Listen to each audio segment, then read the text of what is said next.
The absence of an agreed security architecture creates uncertainty. Threats of terror are expanding and new challenges are emerging in cyber and outer space.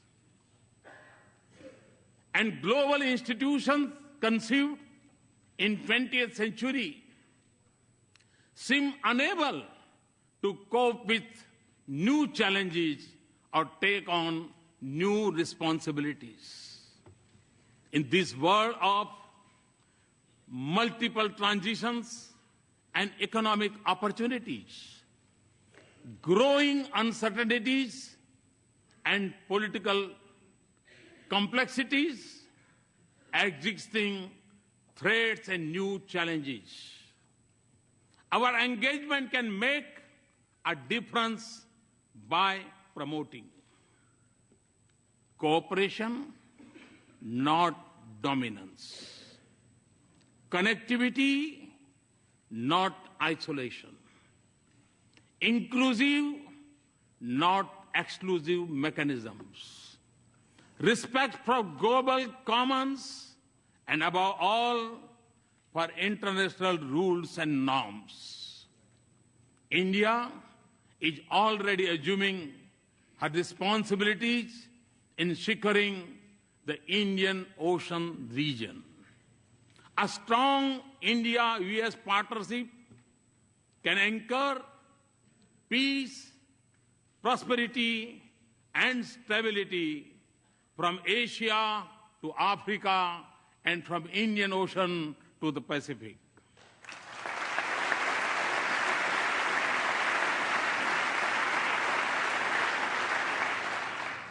It can also help ensure security of the sea lanes of commerce and freedom of navigation on seas.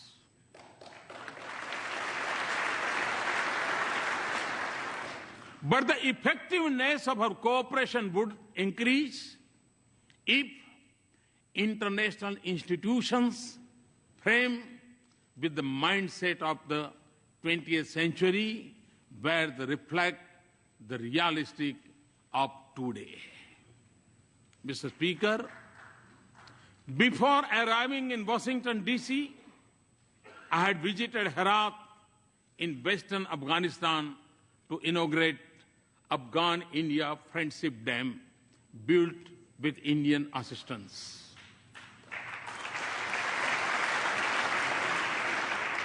I was also there on the Christmas Day last year to dedicate to that proud nation, its parliament, a testimony to our democratic ties.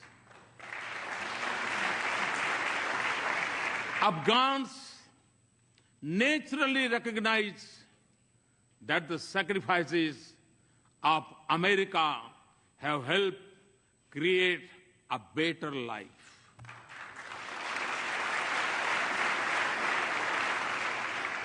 But your contribution in keeping the region safe and secure is deeply appreciated by even beyond. And India too has made an enormous contribution and sacrifices to support our friendship with Afghan people. A commitment to rebuild a peaceful and stable and prosperous Afghanistan is our shared objective. 8 distinguished members, not just in Afghanistan, but elsewhere in South Asia and globally, terrorism remains the biggest threat.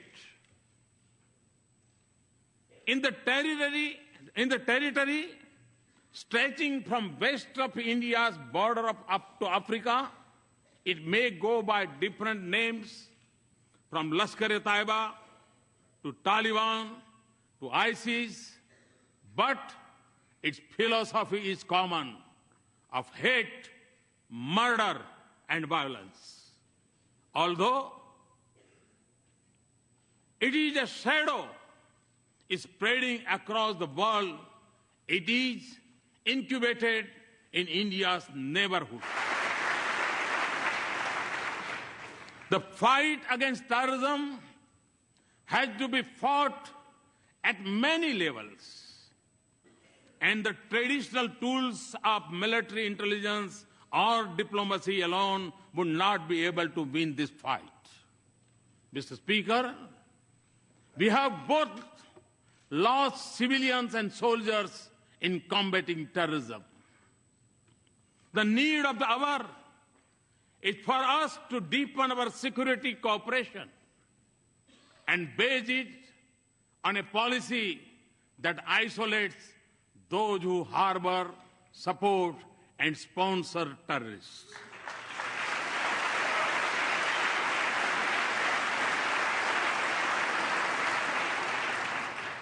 That does not distinguish between good and bad terrorists, and that delinks religion from terrorism.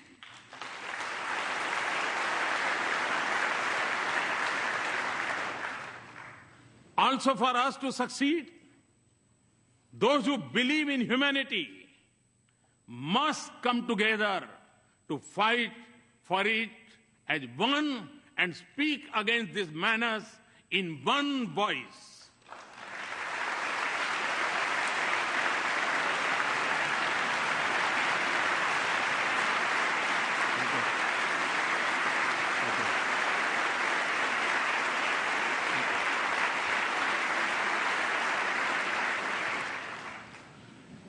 Terrorism must be delegitimized.